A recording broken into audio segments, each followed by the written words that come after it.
മിശിഹായിൽ പ്രിയമുള്ള സഹോദരി സഹോദരന്മാരെ, പ്രിയമക്കളെ, ഇന്നേ ദിവസം ലൂക്കാ അറിയിച്ച നമ്മുടെ കർത്താവ് ഈശോ മിശിഹായുടെ പരിശുദ്ധ സുവിശേഷം 15-ാം അധ്യായം 2-ാമത്തെ വാക്യം. Saint Luke's gospel chapter 15 verse 2. ഫരിസേയരും നിയമജ്ഞരും പിറുപിറുത്തു, ഇവൻ പാപികളെ സ്വീകരിക്കുകയും അവരോടുകൂടി ഭക്ഷണം കഴിക്കുകയും ചെയ്യുന്നു. നാം മനസാക്ഷിക്കും ദൈവവചനത്തിനും അനുസരണമായി ജീവിക്കുമ്പോൾ നമുക്കെതിരായുണ്ടാകുന്ന കുറ്റാരോപണങ്ങളെ നാം ഭയപ്പെടരുത്. ഈശോ ജീവിതകാലം മുഴുവൻ കുറ്റാരോപണങ്ങൾക്ക് വിധേയനായിരുന്നു. പുരുഷന്മാരും സദുക്കായരും തന്റെ കുറവുകൾ കണ്ടുപിടിക്കാൻ വേണ്ടി മാത്രം തന്നെ അനുധാവനം ചെയ്തു.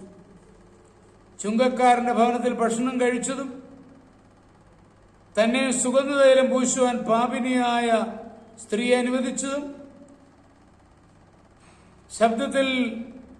സാപത്തിൽ രോഗികളെ സുഖപ്പെടുത്തിയതും അവരുടെ അതിരൂക്ഷ വിമർശനത്തിന് കാരണമായി.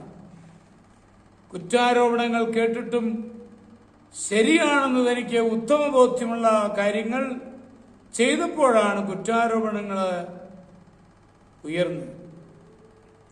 തനിക്ക് ശരിയെന്ന് ബോധ്യമുള്ള കാര്യങ്ങളെ ശത്രുക്കൾ തെറ്റായി വ്യാഖ്യാനിച്ചപ്പോൾ താൻ അവഗണിച്ചു.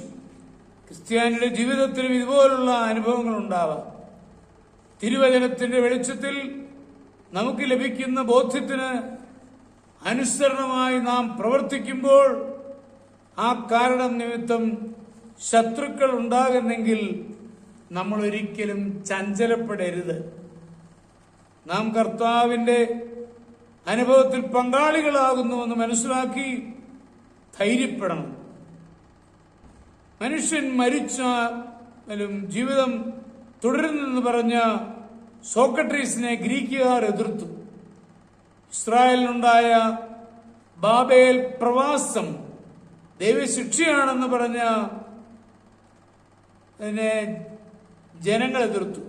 തങ്ങൾക്കെതിരായി ഉണ്ടായ ആരോപണങ്ങളെപ്പറ്റി അവർ അഭിമാനമുള്ളവരായിരുന്നു.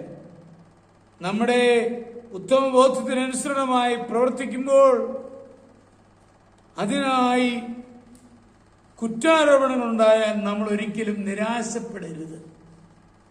നമ്മുടെ ഉത്തമ ബോധ്യത്തെ കുറ്റമായി ആരോപിച്ചാൽ അത് അഭിമാനമായിട്ട് കാണണം. നമ്മുടെ കർത്താവ് ഈശോ മിശിഹായുടെ കൃപയും പിതാവായ ദൈവത്തിന്റെ സ്നേഹവും പരിശുദ്ധാത്മാവിന്റെ സഹവാസവും പരിശുദ്ധമ്മയുടെ മധ്യസ്ഥതയും നിങ്ങളോടുകൂടി ഉണ്ടായിരിക്കട്ടെ, എപ്പോഴും എപ്പോഴും എന്നേക്കും. ആമേൻ.